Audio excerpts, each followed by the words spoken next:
Bonjour, comment allez-vous? Vous l'avez vu dans le titre de la vidéo, aujourd'hui on est reparti sur des histoires d'horreur, mais avant ça, c'est l'heure du placement de produit. Ouais, ça faisait longtemps, donc bon, on va découvrir ça, c'est parti.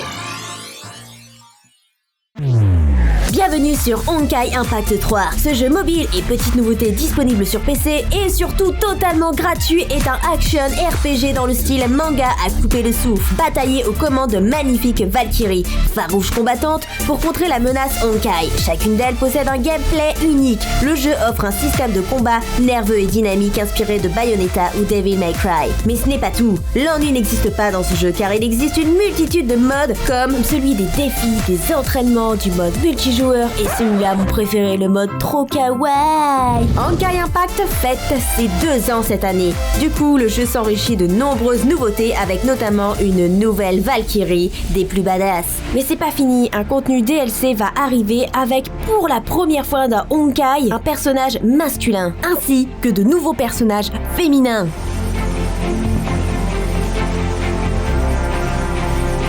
Et ce DLC nous plongera dans une aventure post-Honkai. Bref, l'univers du jeu est très riche avec beaucoup d'animations, des graphismes dignes d'une console et des cinématiques style dessin animé vraiment cool à regarder. Donc, si t'es tenté pour rejoindre l'aventure, le lien du jeu est dans la description. À toi de jouer.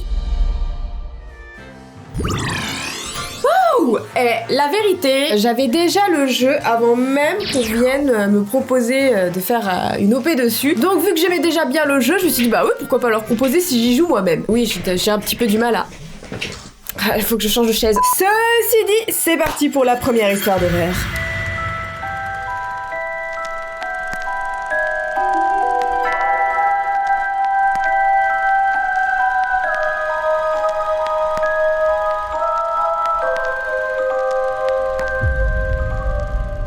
Uber. Qui a déjà pris le Uber?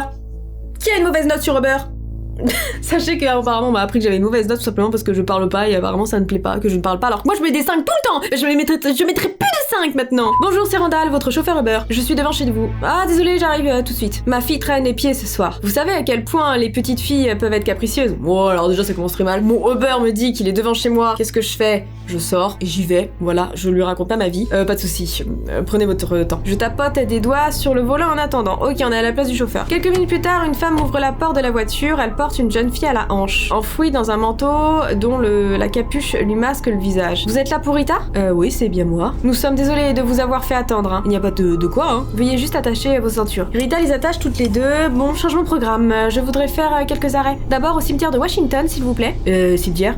Moi aussi, j'aimerais que... Pourquoi au cimetière? À cette heure de la soirée? Wouah, c'est chelou.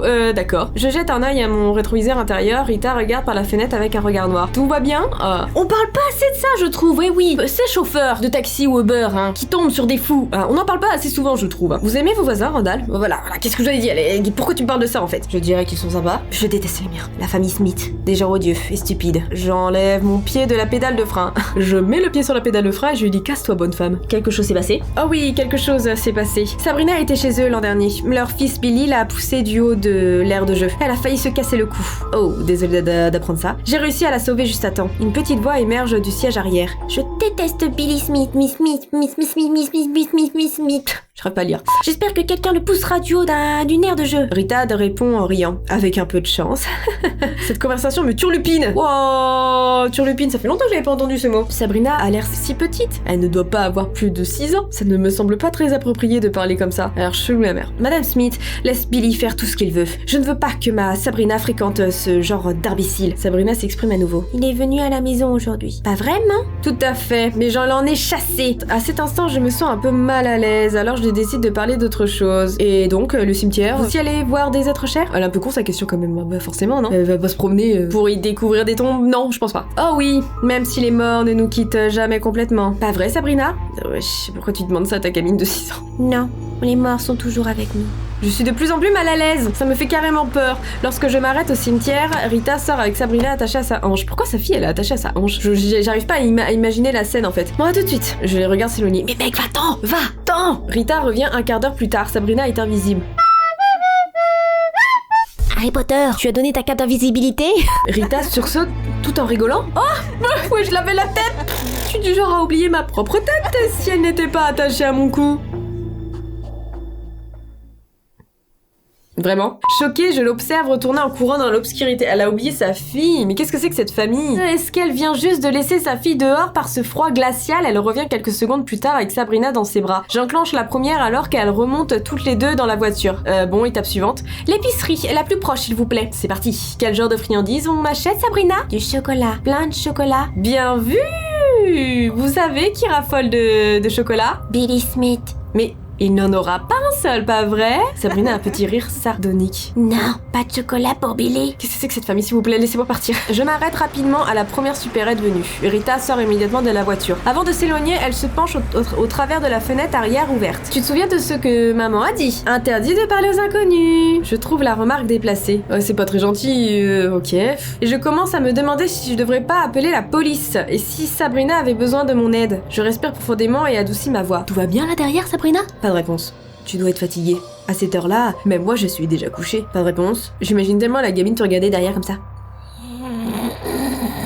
Elles ont alors pris les conseils de sa mère au sérieux. Je n'essaie pas de lui reparler lorsque Rita revient, elle tient 2 sacs pleins de friandises. Bon, ensuite, à la maison de mon frère Todd. Elle m'indique comment y aller, puis se renfrogne quand celle-ci lui apparaît. Tout comme avec la maison des Smiths auparavant. Ça fait un bon bout de temps que Todd ne nous a pas rendu visite, pas vrai Sabrina? Non. Pourquoi il n'est pas venu nous voir, maman? Il ne nous comprend pas. Personne ne nous comprend. Mais oncle Todd me manque. Et tu lui manques. Il t'aime beaucoup, hein. Alors, ce que je vais faire ne va pas le déranger. Je sais qu'il comprendra. Sans en dire plus, elle saute hors de la voiture. Mais toi, t'es complètement externe à l'histoire et t'es là. Qu'est-ce qui se passe? Mon estomac se noue. Il belle. Mais c'est bon, là, appelle les flics, mec. Elle a l'intention de buter le gosse, quoi. Todd ne m'en voudra pas que je lui emprunte. J'en ai besoin pour faire quelque chose de très important. C'est pas le moment de jardiner, madame. Il est minuit, là. Non. Mes cheveux se dressent sur la tête. Et je décide qu'il est temps d'en finir avec cette course. Si ça ne vous dérange pas, je vais terminer ma nuit. Où puis-je vous déposer? Oh, j'en ai terminé, hein. Vous pouvez me ramener à la maison. Dieu merci. Je suis soulagée en m'arrêtant devant leur maison. Merci Randall, vous m'avez rendu un grand service. Et sur ce, elle ramasse Sabrina et sort de ma voiture. Mais c'est pas marché la gamine. Bien que mon instinct m'invite à décarpir, je reste pour m'assurer qu'elle rentre à la maison en toute sécurité. En tant que chauffeur Uber, c'est ma règle numéro 1. Peu de gens la connaissent cette règle. Ouais. Et j'ai bien fait car Rita et Sabrina ne rentrent pas à la maison. Rita dépose Sabrina dans une balançoire sur le pas de la porte et traverse la pelouse jusqu'à la maison du voisin. Ça doit être la maison des Smiths. Toi t'es dans ta caisse et tu vois une folle putain en train de courir avec une pelle chez le voisin, quoi. Sérieusement. Mais si elle les hait à ce point, pourquoi va-t-elle là-bas avec une pelle? Rien que ça. Je jette un œil à Sabrina. La pauvre petite doit être gelée. Cette pensée me pousse à sortir de la voiture. Je dois m'assurer qu'elle va bien. Mais soudain, j'entends la voix de Rita. C'est comme si elle parlait à un enfant. Mon sentiment de malaise est décuplé. Je change de direction et traverse la pelouse en suivant la voix de Rita. Lorsque j'arrive dans la cour, je vois Rita debout en haut de l'aire de jeu. Elle a des friandises plein les mains. Un petit garçon est assis par terre et la regarde. Tu vois, Billy, je t'avais dit que si tu sortais me voir, je t'apporterais plein de friandises. Et tu pourras toutes les avoir si tu montes ici. Elle veut reproduire le même schéma qu'avec sa fille. Mon estomac se noue, je commence à bouger en même temps que Billy. Je suis plus loin que lui et le temps que j'arrive à l'aire de jeu, il est déjà à côté d'elle. Rita, qu'est-ce qu'il se passe ici? Elle se retourne vers moi avec des yeux perçants. Ça ne vous regarde pas, Randall. Rentrez dans vos voitures ou sinon je vous mets une étoile et pas de pourboire. Je me retourne vers Billy. Descends de là, il est tard. Ton papa et ta maman ne vont pas aimer que tu... Non. Avant que j'ai pu finir ma phrase, Rita assène un coup de pelle. Oh, mais pauvre gosse. Je n'hésite pas un instant. Je me précipite et le rattrape avant qu'il ne heurte le sol. J'entends un cri au loin en provenant de la maison des Smiths. Un homme et une femme sortent en courant. Appelez la police, elle l'a poussé. 30 minutes plus tard, Karen Smith me raccompagne à ma voiture. Toute la rue est éclairée par les lumières rouges et bleues. Je ne saurais pas comment vous remercier, Randall, si vous n'aviez pas été là ce soir. Qui sait ce qu'il aurait pu se passer? Elle me regarde avec des yeux emplis de tristesse. L'an dernier, Sabrina, la fille de Rita, a été chez moi. Malheureusement, il y a eu un accident et Sabrina est tombée du haut de l'aire de jeu. Ça pue, on le sent tous, ça pue. Le dénouement de cette histoire pue. Je me souviens ce que Rita m'avait dit un peu plus tôt. Mais Rita a réussi à la sauver, non? Karen essuie une larme. Elle a essayé, mais elle n'a pas été assez rapide. Aucun de nous ne l'a été. Attendez, je bug trop là. C'est qui là alors la gamine dans la voiture? Mon sang se glace. Je regarde instinctivement le perron de la maison de Rita. Attendez, quelque chose m'échappe. Sabrina est morte? Karen acquiesce. Il y a un an jour pour jour. Billy a écrit une carte à Rita. Il lui a porté ce matin à la maison. Mais je n'aurais pas dû le laisser faire. Rita est devenue méchante et amère. Elle jette un œil une dernière fois à la maison de Rita avant de s'en aller. Je regarde à nouveau le perron de la maison de Rita. Sabrina est toujours assise là-bas. What the fuck? C'est pas Sabrina. Comme poussée par une force extérieure, je me dirige dans cette direction et d'une main tremblante, je soulève la capuche de son manteau. Je dois pleurer à chaudes larmes car soudain un officier de police est à mes côtés. Je n'en crois pas mes yeux. Ce n'est pas du tout une petite fille. C'est une poupée. La morale de l'histoire: quand on est un chauffeur, faites attention à qui vous prenez. Oui, c'est une outro avec un style totalement différent parce que j'avais oublié de la faire. Bref, j'espère que cette vidéo vous aura plu. On se retrouve très vite comme d'habitude pour de nouvelles aventures. Portez-vous bien, surtout en ce moment. Salut!